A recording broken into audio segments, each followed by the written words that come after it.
S Raju ji ने ये जो कहा कि भर्ती घोटालों के पीछे कोई सफ़ेद पोश नेता है, तो वो नेता कौन है और तमाम भर्ती घोटालों के पीछे कौन है, ये मोदी जी हमें बताएं। वो हमें बताएं कि उत्तरकाशी की जनता को न्याय कब, केदारनाथ का जो सोना चोरी होने का आरोप लगा उसके पीछे 7 साल की भाजपा सरकार में ऐसी कोई भर्ती नहीं है जिसका पेपर लीक निकल जाए आप जेल चले जाओगे। ये तो आपकी जेब में से निकल सके, हमारी जेब से निकल। नहीं मेरी या आपकी। अरे भाई शराब की फैक्ट्री तो लगवाई, स्मैक की तो नहीं लगवाई। ये स्मैक कहाँ से आ रहा?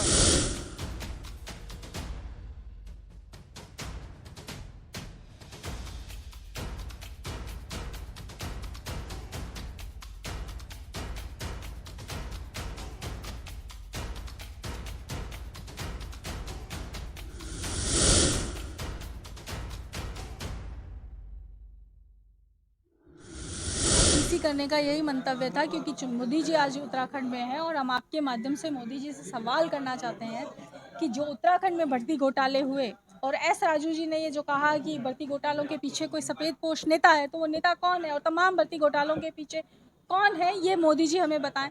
मोदी जी हमें बताएं कि अंकिता भंडारी के केस में वीआईपी कौन है और क्यों अंकिता भंडारी के जो सबूत मिटाने के लिए उनकी जो एमएलए हैं उन्होंने रातों रात बुलडोजर। वो हमें बताएं कि केदारनाथ का जो सोना चोरी होने का आरोप लगा उसके पीछे क्या है, वो हम जो चलाया।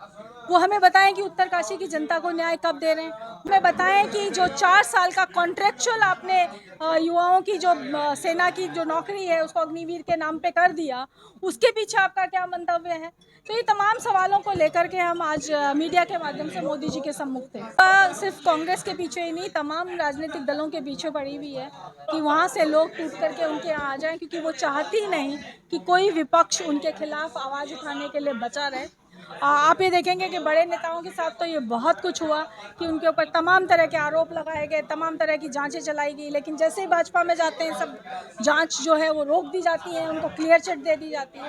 तो ये भाजपा का एक साजिश है, जो साजिश वो रच रही है, लेकिन उससे मुझे नहीं लगता कि जनता उससे समझ नहीं रही है। जनता उनको पूरी तरह से अच्छा मैडम, अनुपमा रावत जी के चुनाव प्रचार में, उनके बेटे के चुनाव प्रचार में नहीं दिखे थे, क्या कारण है? मेरी आज सुबह ही अनुपमा जी से बात हुई है फ़ोन पे, मुझे इस बात में कोई सच्चाई नज़र नहीं आती। मैं कहूँगी फिर से कि भाई कांग्रेस में अगर कोई नेता पुत्र या पुत्री लड़ता है तो आप परिवारवाद की संज्ञा देते हैं उसको, लेकिन भाजपा में लड़ता है तो राष्ट्रवाद होता है। पर मेरा यहाँ व्यक्तिगत रूप से यही मानना है कि आप किसी के भी बेटा बेटी हों, चाहे आप किसी नेता के हैं या नहीं हैं, तो आपके पिता सामान्य आदमी हैं, लेकिन आप अगर संगठन के लिए काम करते हैं तो आपको टिकट मांगने का और चुनाव लड़ने का उतना ही अधिकार है जितना कि किसी दूसरे को। तो जहाँ तक वीरेंद्र रावत जी की बात है, तो उन्होंने हरिद्वार के अंदर काम किया है, कोरोना काल हो चाहे आपका बाढ़ का समय हो और हो, तो उन्होंने टिकट मांगा, पार्टी ने उनको टिकट दिया और हम सभा का जो चुनाव है वो कांग्रेस पार्टी हरिद्वार के मुद्दों को लेकर चुनाव लड़ रही है। हमारा पहला मुद्दा है जो बाढ़ हुई पिछले साल, उसमें जो किसानों को नुकसान हुआ उसमें मात्र 1100 रुपये बीघा इन्होंने दिया, जो ऊँट के मुंह में जीरा। नंबर 1। नंबर 2, हमारे यहाँ उत्तराखंड में सबसे महंगी बिजली हो। नंबर 3, हमारे यहाँ जो है गन्ने का रेट जो है वो उत्तर प्रदेश से भी कम है, और इस सरकार ने 10 साल के कार्यकाल में मात्र 55 रुपये बढ़ाए। किसान को इन्होंने बिल्कुल ख़त्म कर दिया। हमारा मुद्दा है बेरोजगारी। पिछले 7 साल की भाजपा सरकार में ऐसी कोई भर्ती नहीं है जिसका पेपर लीक ना हुआ हो, जो पीछे ना गई हो। युवाओं की उम्र निकल गई, वो अपात्र हो गए, कौन न्याय देगा। हमारा मुद्दा है महिला सुरक्षा।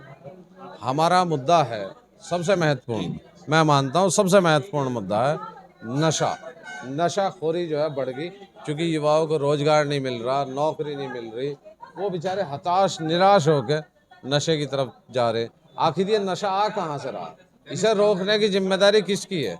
आखिर जो है नेशनल नारकोटिक्स जो विभाग है वो क्या कर रहा, कहाँ जो है कुंभकर्ण की नींद सोया पड़ा। डेनिस भी तो आपके पूर्व मुख्यमंत्री ले गए थे, हरीश रावत। डेनिस की शराब की फैक्ट्री तो आपके मुख्यमंत्री लगवाई थी, हरीश रावत ने। अरे भाई शराब की फैक्ट्री तो लगवाई, स्मैक की तो नहीं लगवाई। ये स्मैक कहाँ से आ रहा? ये स्मैक जो है 3000 किलो अडानी जी के उस पर बरामद हुआ, जांच नहीं हुई, और आपकी जेब में 1 ग्राम निकल जाए आप जेल चले जाओगे। ये तो आपकी जेब में से निकल सके, हमारी जेब से नहीं मेरी या आपकी, किसी की जेब 1 ग्राम निकल जाए तो ये बिक कैसे रहा? बिना सरकार के एक पत्ता नहीं हिल सकता। आखिर कैसा अवैध खनन कौन करवा रहा? भाई बहुत सारी बातें हैं, हम तो राजनीतिक आदमी, हम तो राजनीतिक बात करें। हमारा कहना यह है, प्रधानमंत्री मोदी खुद तो चाह रहे 15 साल और युवाओं को दे रहे 4 साल की अग्निवीर। क्या ये फेयर है? Is this fair? और एस राजू जो एडिशनल चीफ सेक्रेटरी रहे, उन जैसे ईमानदार अधिकारी ने रिजाइन दे दिया उत्तराखंड सिलेक्शन कमीशन से, और ये कहा कि इसमें सफेद पोस्ट का इन्वॉल्वमेंट है। कोई जांच नहीं। कांग्रेस हरिद्वार सीट जीतेगी, बस हमें आपके आशीर्वाद की जरूरत है। हमारे पास धन नहीं है, हमारे पास लेकिन मन है। हमारा मन मीडिया के साथ, हम चाहते हैं इस देश की मीडिया सशक्त हो, मजबूत हो, उसका गला ना दबाया जाए, गला घोटा ना जाए।